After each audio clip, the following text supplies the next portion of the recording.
Okay friends, so in this part of the video we will learn electric flux. So how we define the electric flux? It is the number of electric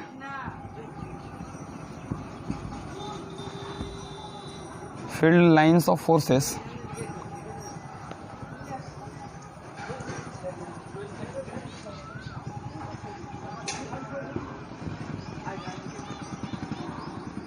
passing through a surface perpendicular to it.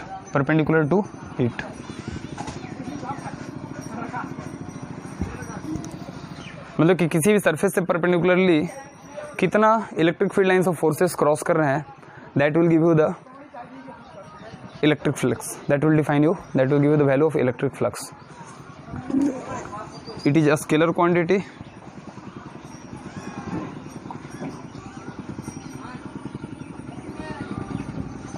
It's SI unit is weber कहते हैं, ठीक है. और Newton पर coulomb, Newton metre square पर coulomb, Newton पर coulomb हो, ठीक है. न्यूटन मीटर स्क्वायर पर कूलम्ब या वेबर भी कहते हैं इसको, ठीक है. मैथमेटिकली हम लोग क्या बोलेंगे? मैथमेटिकली इसको फाई से डिनोट करते हैं. So this is equal to, अगर ये कांस्टेंट है तो, अगर वेरिएबल है तो क्या बोलेंगे? फिर इंटीग्रेशन आ जाएगा.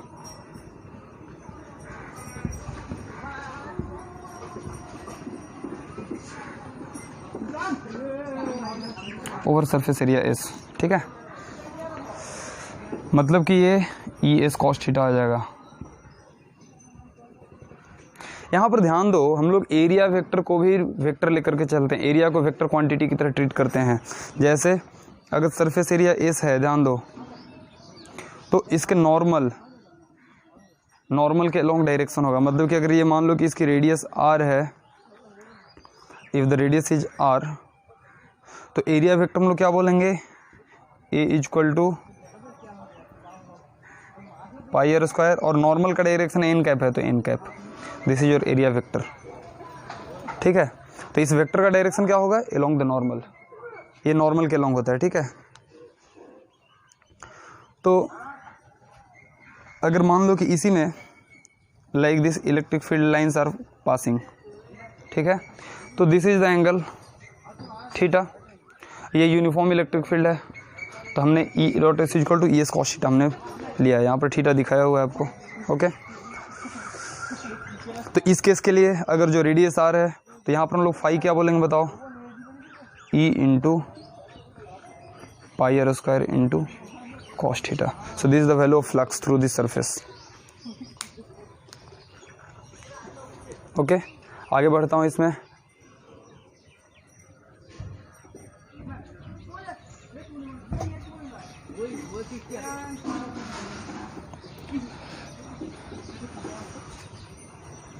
तो इस पर ज़्यादा टफ क्वेश्चंस नहीं बनते हैं. एक क्वेश्चन है, vertically upward electric field lines of forces हैं. E है इसकी स्ट्रेंथ, यूनिफॉर्म है, ठीक है. ये सरफेस एरिया A है, ध्यान देना, A is the surface area, and this area is coming through a cylinder. It is a part of cylinder. हालांकि सरफेस एरिया आपको नहीं दिया हुआ, ये आपको निकालना है. आपको दिया क्या हुआ है?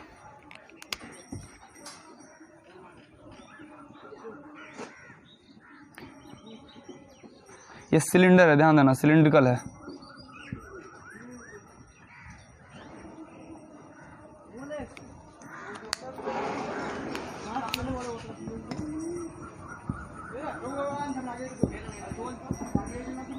ये सिलिंड्रिकल है, ठीक है, जिसकी रेडियस R दी हुई है आपको, ये दिया हुआ है, इसका रेडियस R दिया हुआ है. यहाँ पर इलेक्ट्रिक फील्ड E पास कर रहा है, थ्रू दिस सरफेस एरिया। तो आपसे पूछ रहा है कि what is the flux through the surface. तो ध्यान दो, हमें एक कर्व्ड सरफेस एरिया से मतलब नहीं है, इसका कंपोनेंट लेना होगा अलोंग परपेंडिकुलर, ठीक है, क्योंकि इसका डायरेक्शन इधर होगा, इन कैप इधर आएगा, ठीक है। तो एक अगर कंपोनेंट लें तो of course this angle is theta, and ध्यान देना ये लाइन ज्वाइनिंग का ये भी एंगल थीटा होगा, ठीक है। तो इसका अगर एरिया ए मान लेता हूँ लेट, तो हम लोग फ्लक्स के क्या बोलेंगे, phi equal to E dot A, that is equal to E into A cos theta. और ध्यान देना ए कॉस थीटा मतलब कि component of A along this which is nothing but the pi are square. तो फिर से same आ गया A into cos theta, sorry into pi are square, क्योंकि A cos theta is equal to pi are square. ध्यान देना this component है ना, ए साइन थीटा 0 हो जाएगा, ए कॉस थीटा इधर आएगा, सॉरी ए साइन थीटा 0 नहीं होगा, वर्टिकल में आएगा आपको, A cos theta will be this pi are square, ठीक है। और ऐसे भी समझ सकते हो भैया इस एरिया का क्या मतलब है, इसी सरफेस से तो परपेंडिकुलर है ना, ये जो पाई आर स्क्वायर जो सरफेस बन रहा है उसी से तो ई परपेंडिकुलर है, तो इस चलते पाई आर स्क्वायर इंटू ई। तो इस तरीके से भी आप समझ सकते हैं इसको। जनरल बेसिकली फ्लक्स पर बहुत कम ही क्वेश्चन होते हैं, और क्वेश्चन होते हैं तो बहुत स्ट्रेट फॉरवर्ड होते हैं, जैसे कि आपको एक और मैं दे देता हूँ, चलो।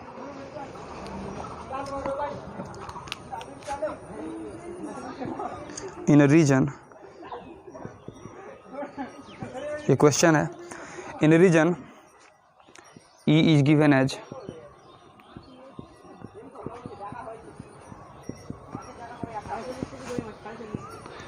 न्यूटन पर कूलम, ये दिया हुआ है, and area surface area S दिया हुआ है,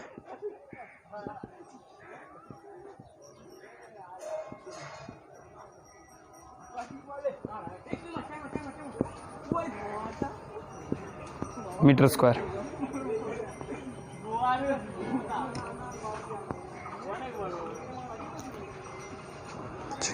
थोड़ी देर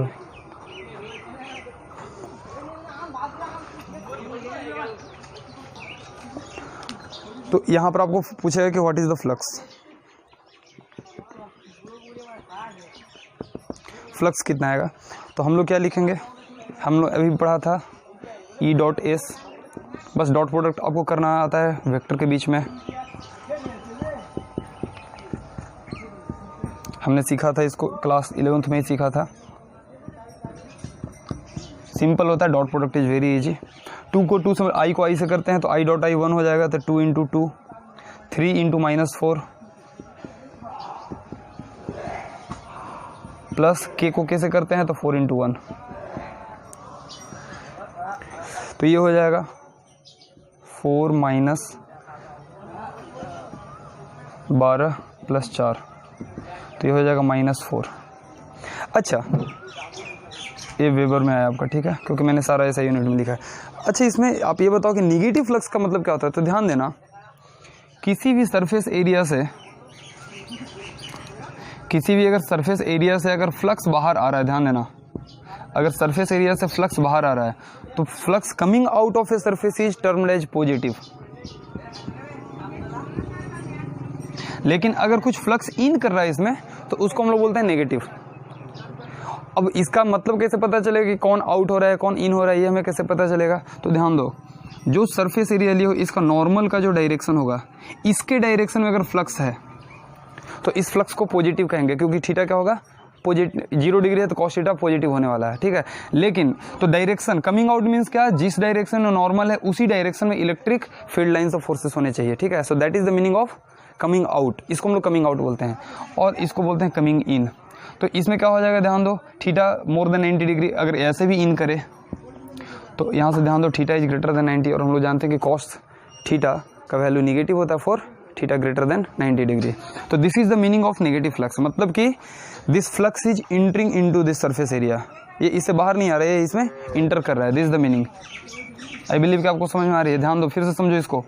अगर सर डायरेक्शन हमें कैसे पता चलेगा, डायरेक्शन ऑफ एरिया, तो direction of area is along the normal, जो नॉर्मल आप दिखाए हो उसके अलोंग डायरेक्शन होगा।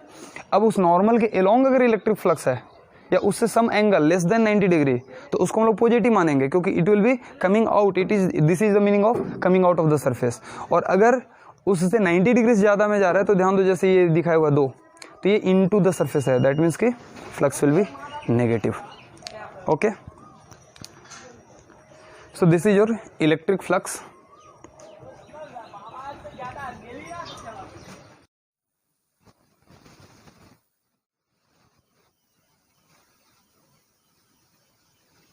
तो हम लोग यहाँ पर गॉस लॉ देखेंगे।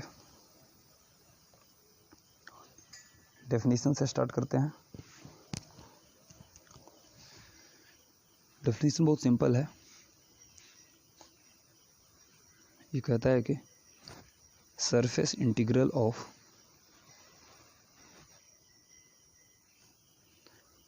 Electric field, surface integral of electric field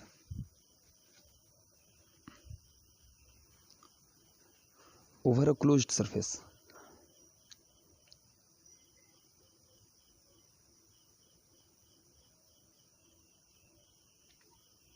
is 1 by epsilon naught times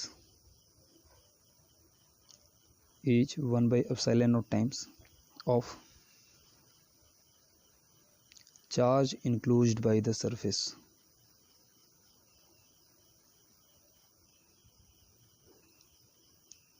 one by epsilon not times of charge enclosed by the surface. यहाँ पर आप ध्यान दोगे, close surface is very very significant. ये technical word है, आप definition लिखने में इसको मिस नहीं करोगे।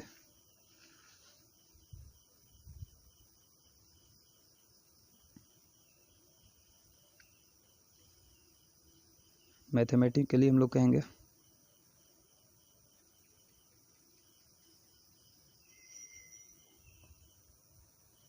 E dot D S. यहाँ पर ध्यान देना, इंटीग्रेशन में एक सर्कल का साइन दिया हुआ है। सर्कल का मतलब कुछ नहीं, ये इनक्लोज सरफेस को सिग्निफाई करता है। Over a close surface S,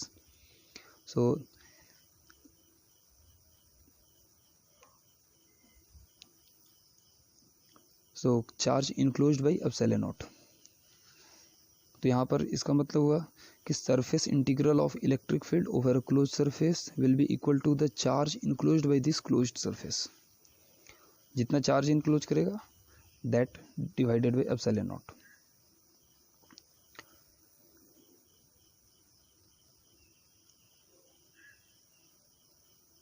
इसको हम लोग एग्जांपल से समझने का प्रयास करेंगे।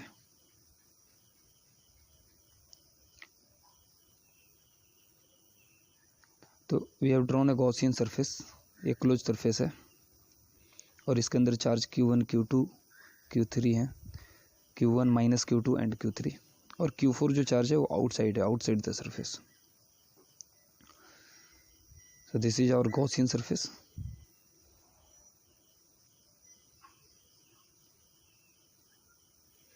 अब इसके लिए अगर जो हम लोग गॉसियन इक्वेशन लिखने का प्रयास करेंगे तो E dot D S over a closed surface, this closed surface area as shown in the figure is equal to charge enclosed by the surface। तो ध्यान से देखो, Q1 minus Q2 and Q3 को ये इनक्लोज कर रहा है, तो हम लोग यहाँ पर लिख लेंगे Q1 minus Q2 plus Q3 divided by epsilon naught. अब ध्यान देना, यहाँ पर जो इलेक्ट्रिक फील्ड का वैल्यू है, this electric field is due to all the charges in the surrounding, मतलब कि enclosed and outside the close surface, सारे को हम लोग कंसिडर करेंगे।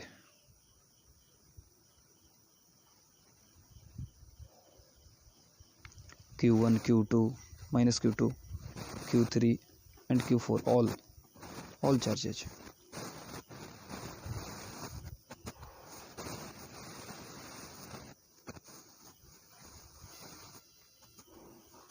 तो आई बिलीव कि आपको ये समझ में आ गया है।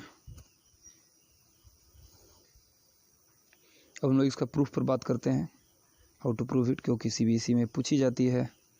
तो सपोज हमने एक पॉइंट चार्ज Q दिया है एंड रेडियस R पर हम लोग स्फेरिकल गॉसियन सरफेस बना रहे हैं। ध्यान देना, रेडियस आर पर स्फेरिकल गॉसियन सरफेस बना रहे हैं। This is our spherical Gaussian surface. तो गॉसियन सरफेस किसको कहेंगे?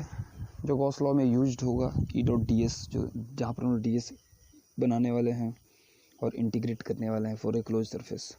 तो डी एस का डायरेक्शन होगा रेडियली आउटवर्ड और इलेक्ट्रिक फील्ड भी रेडियली आउटवर्ड होगी, दोनों का डायरेक्शन सेम होगा। और हम लोग जानते हैं कि रेडियल डिस्टेंस आर पर इलेक्ट्रिक फील्ड का वैल्यू कांस्टेंट होता है और उसका value E equal to K Q by R square, that is equal to Q by 4 pi epsilon naught are square.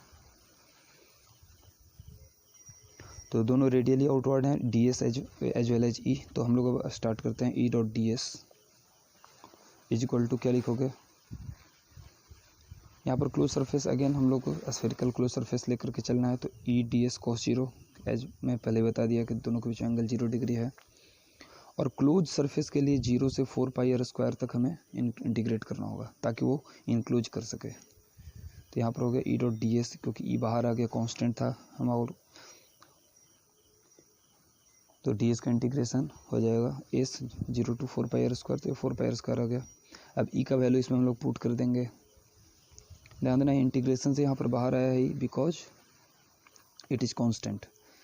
तो ई का वैल्यू है q by 4 pi epsilon naught are square into 4 pi are square कर दिए, तो now it will become q by epsilon not.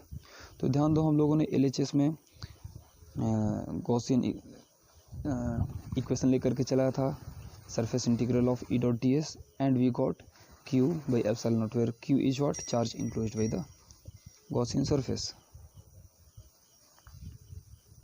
हम लोग कुछ examples लेते हैं,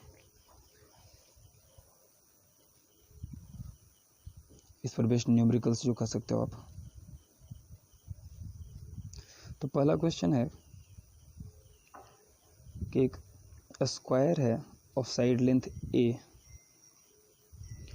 इसके सेंटर से a/2 डिस्टेंस पर चार्ज कैपिटल Q रखा हुआ है। आपसे क्वेश्चन पूछ रहा है कि what is the flux through this square plate.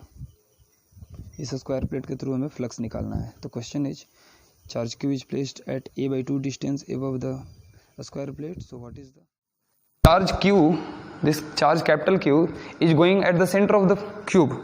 इस क्यूब के सेंटर पर चला गया। अब ध्यान से देखो, तो ये जो चार्ज Q है यहाँ पर, this is going at the centre of the cube, और इसके रिस्पेक्ट में सारे फेस हैं, हर एक फेस है, 6 फेसेस हैं इसके क्यूब के, तो हर एक फेस जो सिमेट्रिक है, and this cube is going to enclose the whole surface. This cube is going to enclose whole charge, sorry complete charge को इनक्लोज कर रहा है, ठीक है। तो हम लोग क्या लिखेंगे? अगर ई डॉट डी एस लिखें तो गॉस लॉ लग गया, that is equal to Q by epsilon naught. और मैं बताया कि E dot D S is nothing but the flux, E dot D S is nothing but the flux. तो ये फ्लक्स थ्रू द क्यूब हुआ, और हमें क्यूब के एक साइड के थ्रू चाहिए, इस साइड के थ्रू चाहिए, ध्यान देना। और ऐसा ही साइड 6 साइड है जो कि सिमेट्रिक है चार्ज से। तो हम लोग कह सकते हैं कि अगर इसके थ्रू फ्लक्स फाई है तो this should be equal to 6 into phi. अगर एक फेस के थ्रू फ्लक्स फाई है तो 6 फेस के थ्रू 6 फाई होगा, and that is equal to Q by epsilon naught. तो यहाँ से फाई का वैल्यू आ गया फाई,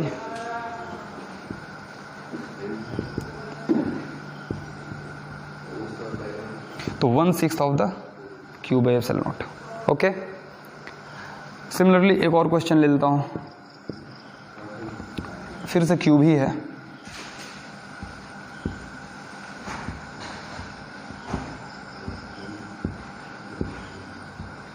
और दिया हुआ कि क्यूब के एक कॉर्नर पर चार्ज क्यू दिया हुआ है। नाउ सपोज क्यूब के एक कॉर्नर पर चार्ज क्यू दे दिया गया।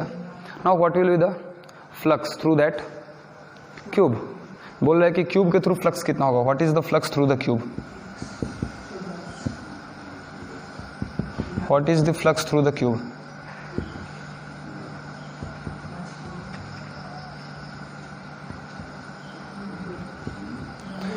तो कितना होगा? तो अब ध्यान दो, अगर आप समझो इसको तो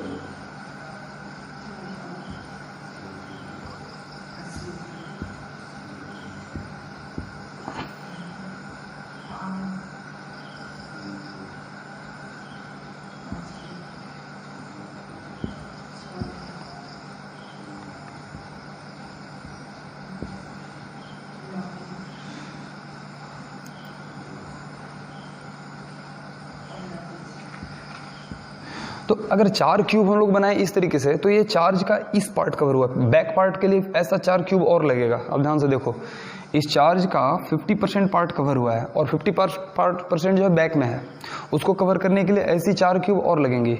and all these cubes are symmetric with the charge cube. तो हम लोग कह सकते हैं क्या कि हर एक क्यूब के साथ अगर फ्लक्स फाई है तो 8 क्यूब्स हैं, तो into 8 and this is equal to nothing but E.ds हो गया, क्योंकि मैंने चार्ज को पूरी तरह से इनक्लोज कर दिया है। अभी जो 4 क्यूब दिखाया हुआ है, ऑफकोर्स यहाँ पर हमें 8 क्यूब दिखाना इम्पॉसिबल है, लेकिन इसके पीछे में भी इसी तरीके से 4 क्यूब बनेगा and then this charge will be enclose totally. Charge इधर है, 4 क्यूब इधर आ रहा है और 4 क्यूब इसके बैक में आ रहा है, ठीक है। So this is equal to charge enclose cube by epsilon naught. तो एक क्यूब के थ्रू कितना हो गया, Q by 8 epsilon naught. I think you understood it, ठीक है। आपको थोड़ा सा इमेजिन करना होगा, इस चैप्टर में इमेजिनेशन का बहुत इंपॉर्टेंस है।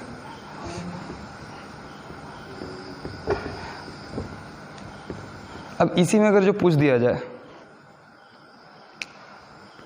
नेक्स्ट क्वेश्चन कि क्यूब, तो सेम क्यूब हम लोग लेते हैं फिर से,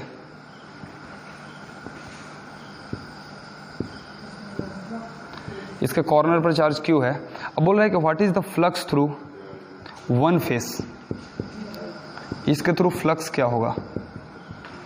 तो अब ध्यान से समझो, जो ये सरफेस एरिया बन रहा है ऊपर, ये साइड का जो सरफेस एरिया है, और जो बैक वाला है, ये बैक वाला जो सरफेस एरिया बन रहा है, बैक वाला, ये तीनों के थ्रू फ्लक्स जीरो होगा। क्यों? इलेक्ट्रिक फील्ड इसके प्लेन में है और सरफेस एरिया इसके नॉर्मल में है। इलेक्ट्रिक फील्ड यहाँ भी प्लेन में होगा और सरफेस एरिया इसका नॉर्मल होगा। सिमिलरली बैक सरफेस के लिए इलेक्ट्रिक फील्ड उसके प्लेन में होगा और एरिया वेक्टर जो है उसके नॉर्मल है, दोनों के बीच 90 डिग्री एंगल है, तो फ्लक्स विल बी जीरो। और बाकी जो रिमेनिंग 3 बचे, ध्यान देना, इनको छोड़ करके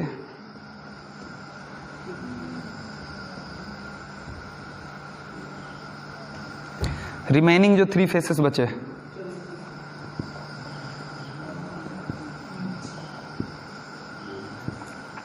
मतलब अपर सरफेस हटा दो 1, side surface 2 and back surface 3, इन तीनों को छोड़ करके ये सरफेस हुआ, ये साइड वाला जो सरफेस हुआ, ध्यान देना इधर, और ये फ्रंट वाला सरफेस, मतलब कि फ्रंट ABCD दे दे रहा हूं नाम। तो फ्रंट सरफेस इस फेस के थ्रू, नीचे वाले फेस के थ्रू और साइड फेस के थ्रू, ये सिमेट्रिक है। आप रूम में, अपने रूम में देख सकते हो, एक कॉर्नर पर देखो तो उस कॉर्नर से कनेक्टेड 3 क्यूब्स होंगे, 3 फेसेस होंगे, अपर वाला होगा, साइड वाला होगा और बैक वाला। बाकी 3 आपका बचेगा एक फ्रंट में, ठीक है, like this down, bottom, front end side. ये सिमेट्रिक है इस चार्ज के रिस्पेक्ट में, मतलब कि तीनों के थ्रू फ्लक्स भी सेम होगा। और हमने ऑलरेडी अभी क्यूब के थ्रू निकाला, मतलब कि इसके इस चार्ज के कारण इस क्यूब के थ्रू हमने ऑलरेडी फ्लक्स निकाल रखा है, हमने ऑलरेडी फ्लक्स निकाल रखा है इस चार्ज के कारण क्यूब के थ्रू, विच इज, और हम लोग क्या बताया कि इन तीनों फेस के थ्रू इक्वल होगा, तो हम लोग क्या लिख देंगे 3 इंटू 5, क्योंकि 5 इसके लिए, 5 लोअर के लिए, 5 साइड के लिए, and this is equal to Q by 8 epsilon naught. तो यहां से 5 का वैल्यू आ गया कितना, 5 face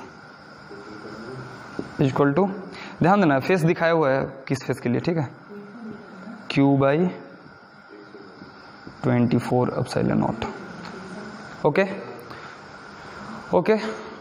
we will take one more question.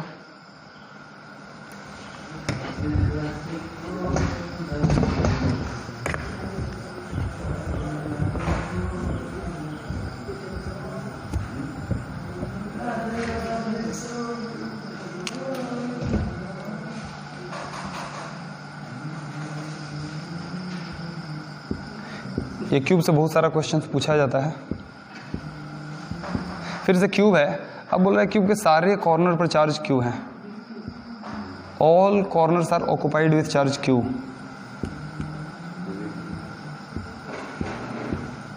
अब बोल रहा है what is the flux through the cube, इस क्यूब के थ्रू फ्लक्स कितना होगा। हर एक कॉर्नर क्यू से ऑक्यूपाइड है, each corner has a charge Q, so what will be the flux through the cube? Question is that कि what is the flux through the cube, कैसे बनाओगे?